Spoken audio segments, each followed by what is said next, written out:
Ngày níខ្ញុំសូមណែនាំបងប្អូនយើងអំពីរបៀបប្រើប្រាស់ក៏ដូចជារបៀបបញ្ឆេះម៉ាស៊ីនកាត់ត្រួយផ្កា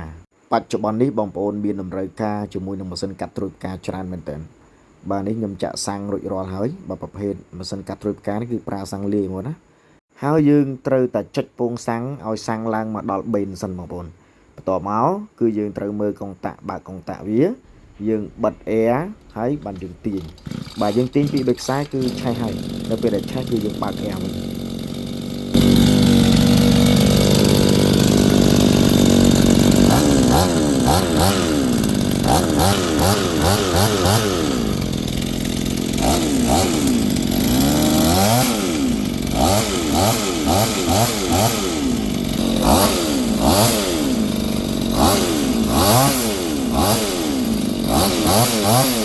ម៉ាស៊ីន model នេះគឺបាទងាយស្រួលបញ្ឆេះមែនតើបងប្អូនហើយសម្រាប់គុណភាពនោះគឺយើងអាចទទួលយកបានគឺល្អប្រើបាទហើយសម្រាប់ថ្មិញវាមុតណាបងណាបាទតិចច្រឡំថាបាទយកដៃទៅសាកទៅលូកអីហ្នឹងអត់បានទេបាត់ប៉ិតណាបងប្អូនណាប្រភេទម៉ាស៊ីននេះល្អប្រើបងប្អូនល្អប្រើខ្ញុំសូមណែនាំបងប្អូនយើងប្រើប្រភេទនេះគុណភាពវាខ្ពស់ងាយស្រួលបញ្ឆេះងាយស្រួលប្រើមានគ្រឿងបន្លាស់គ្រប់គ្រាន់ទៀតបងប្អូនបាទកុំភ្លេចណាបងប្អូនអ្វីដែលពិសេសទៅទៀតគឺយើងអាច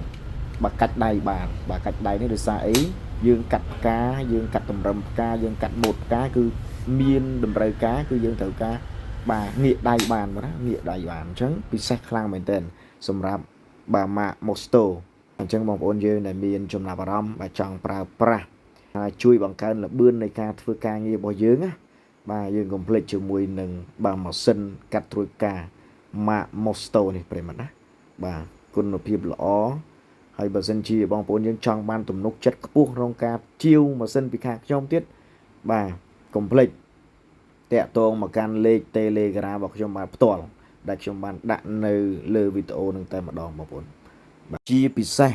បាទរៀងរាល់អតិថិជនដែលគាត់បានជាវជាមួយនឹងម៉ាស៊ីនខាងយើងខ្ញុំទៅខ្ញុំជម្រាបពីរបៀបប្រើប្រាស់ឲ្យមានគុណភាពនៃការប្រើប្រាស់ម៉ាស៊ីននេះជូនបងប្អូនយើងមិនឲ្យខកបំណងទេលោកអ្នកត្រូវការទំនុកចិត្តខ្ពស់មែនទេនេះណែអឹងឆៃលក់ឧបករណ៍ជាងនឹងម៉ាស៊ីនកសិកម្មយ៉ាងសម្បូរបែបដូចជាម៉ាស៊ីនកាត់ស្មៅម៉ាស៊ីនជំរះស្មៅម៉ាស៊ីនខួងដីដាំដំណាំដាំបង្គោលរបងម៉ាស៊ីនបាញ់ថ្នាំធុងបាញ់ថ្នាំប្រាគុយម៉ាស៊ីនបូមទឹកក្បាលបាញ់ទឹកនិងឧបករណ៍កសិកម្មជាច្រើនប្រភេទទៀតព្រមទាំងមានម៉ាស៊ីនបុកដីម៉ាស៊ីនបង្ហាត់ដីម៉ាស៊ីនកាត់បេតុងនិងម៉ូទ័រជាច្រើនប្រភេទថែមទៀតផងរੂរាន់ឡើងសូមធ្វើការតាក់ទងតាមរយៈលេខទូរស័ព្ទនិង QR Telegram ឥឡូវនេះលោកអ្នកត្រូវការទំនុកចិត្តខ្ពស់មែនទេនេះណែ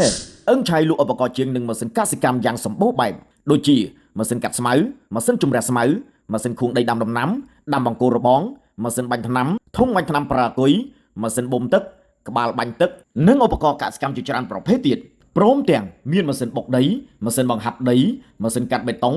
និងម៉ូទ័រជាច្រើនប្រភេទថែមទៀតផងរੂរាន់ឡើងសូមធ្វើការតាក់ទងតាមរយៈលេខទូរស័ព្ទនិង QR Telegram ឥឡូវនេះ